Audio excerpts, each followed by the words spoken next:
So this is the admittedly really scary part, but I promise you'll have so much support through this that it's not going to be as scary as it sounds.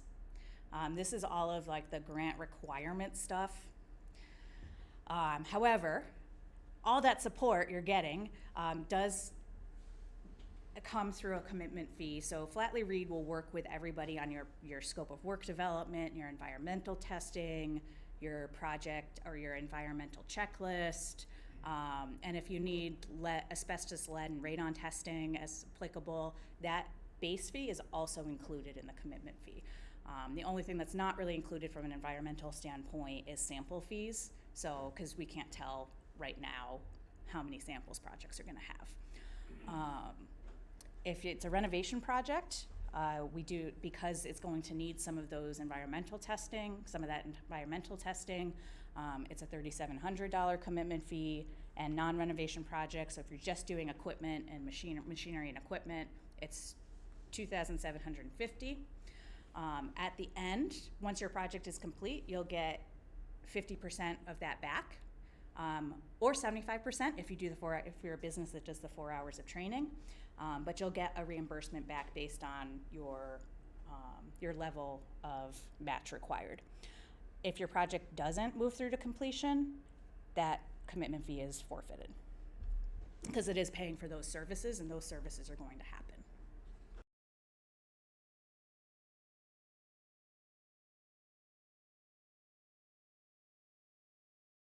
Awnings would probably be a renovation project because they're going to have to do asbestos testing. The signage, it would depend on whether or not there's like any drilling into the building. If there's any drilling into the building, there's going to need to be some testing. So, yes.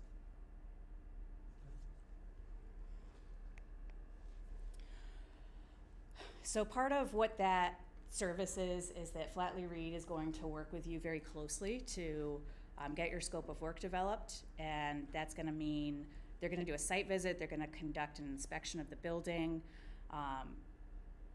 By the regulations of the program or the hire program, any health and safety hazards or code violations are going to have to be included in your scope of work.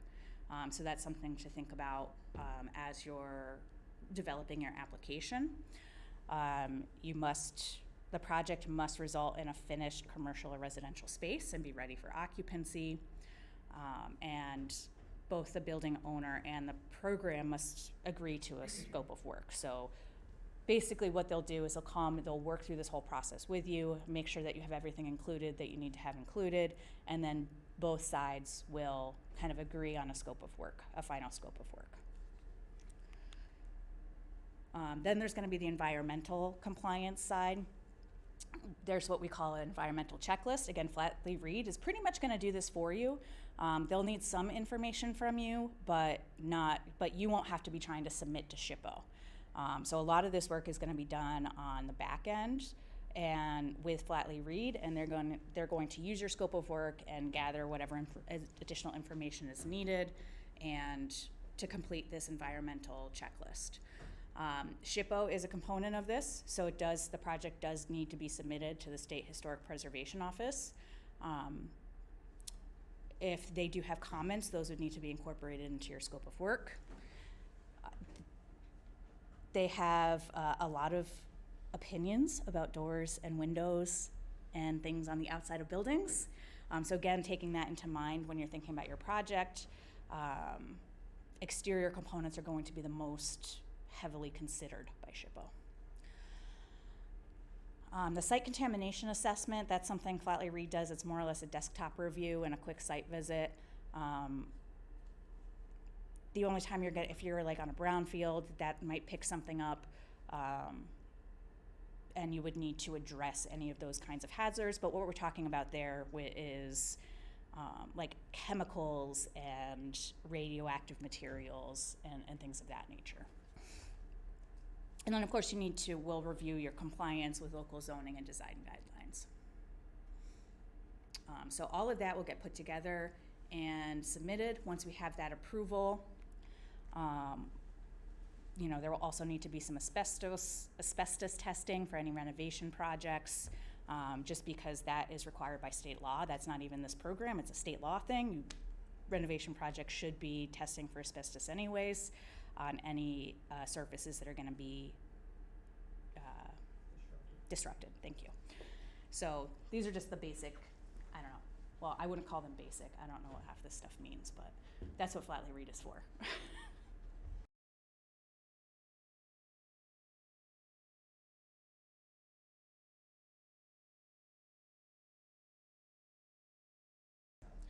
Yeah, and my experience with these projects with SHPO is that they do care about original materials and original layouts of buildings.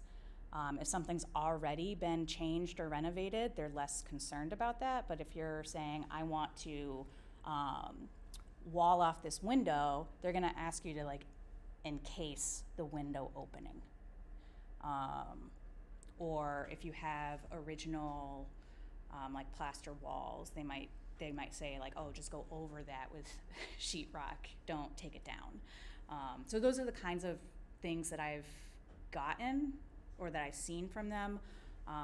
Windows in particular are always a little bit of a sticking point. So anything, if you have original windows, you're going to want to think about either seeing if they're repairable or finding something that looks similar to what is already there. So I wouldn't let this scare you off from applying. The key is just considering up front what the historic character of your building is, if there is any, and how to best preserve that even if you're trying to upgrade it. And take that into account up front, because it'll make everything easier down the road. And again, Flatley Reed can help you with that as you're doing the scope development, but just be aware of these things, I guess is the point. Okay. So some other things is if you have any residential units that are going to be impacted by the project that you're doing in the building, so you're actually doing renovations on a residential unit, we'll need to do testing for lead-based paint, and also radon testing. So, however, if you're just affecting window openings to residential units, you don't necessarily need to do the radon testing. You do still need to do lead paint. This is all part of making a usable, safe space at the end. So obviously with residential units, they want to be cognizant of radon and lead paint. At this point, we need to stop and get the environmental checklist submitted once we have kind of any initial testing results back. And all of that, everything we just talked about gets compiled into one checklist and sent to our state representatives to take a look at. And by state representatives, I mean Homes and Community Renewal. We have a representative from that agency that's working with us. They review that, and they need to approve the environmental checklist before anything else happens. So you'll be at a little bit of a stopping point there. I don't find it usually takes very long for them to review this and get an answer back. But it is, we want to make sure that you don't continue moving on in the project until you have this approval in case anything does come back. So basically, the environmental process, it's a good chunk of time right up front after you're awarded, but once you're past that, things really start to move forward with your project. So for applications that we're getting in November, because of this pre-development process, we're really going to be looking for projects that are going to start in the spring. If you want to apply for this November 20th and start work December 1st, I guarantee you it's not going to happen. So the timeline on these projects for this particular application deadline, we're really looking spring 2024. Once you have the approval, you'll go into the bidding process. It's a pretty specific process. Flatley Reed will help you package up your bids if you need assistance with that and put together a bid package, and we'll help to distribute that to contractors. If you have relationships, it can obviously go to those contractors you have a relationship with, but we also need to make sure it is going out to MWBEs and ultimately, we need to, unless there's a lot of no bids, we need to have 2 quotes or 2 bids for each activity. The bids or proposals need to be submitted directly to the program, meaning the consultants at oneidabaf@gmail.com. This is a process that Homes and Community Renewal came up with. They use it for like New York Main Street grants as well. And it's a process to avoid the appearance of collusion and to make sure that we're getting actual market rates for the work and that all bidders have a fair chance to bid on the work. So Flatley Reed will help through this process if you need the assistance, and they will help to identify the MWBEs that this can go out to. And ultimately, as long as we have 2 quotes, we can move forward with contractor selection. You do get to choose whoever you want. That being said, you will only be reimbursed based on the lowest bid, the lowest responsible bid. So if the bids come back and you have a few bids and one of them is kind of like way low and way out of whack because it seems like they're not including materials or they're totally missing a piece of the scope, you won't be held to that one. We can just justify that that's not a responsible bid or that this person doesn't have any experience or whatever the case is. But the lowest responsible bid is the one that you'll get reimbursed based on. So you don't have to select them. That's just how they do the money part.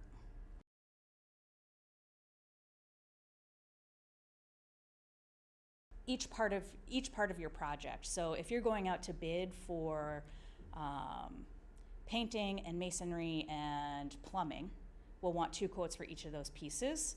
I believe you can go out to a GC as well if that's an easier thing to do.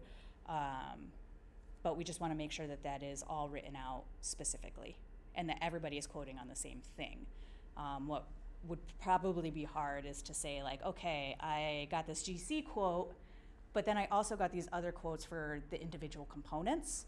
Those are not really comparable to each other. So we just need to make sure that they're comparable. And you know, if you're going out for a GC who's going to do the whole project, that's what's going out to bid, and everybody's bidding on the same thing. But a lot of the times what we see is that it goes out for, you know, a plumber, an HVAC person,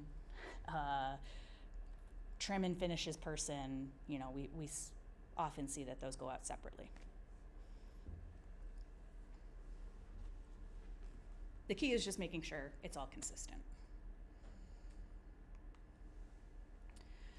And then all contractors, they do have to submit a proposal. They have to be fully insured.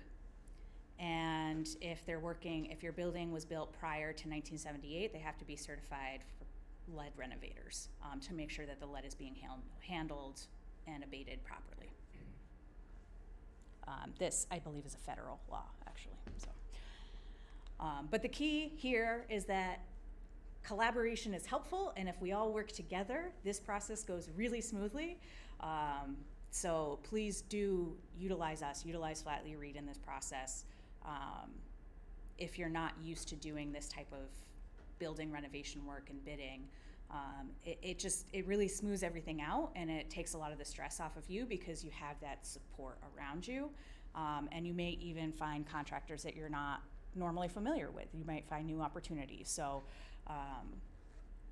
this is really important. Like, just, if you need the help, take the help. We're here to help. You're paying for the help. So if we work together, it will result in a smoother process down the road.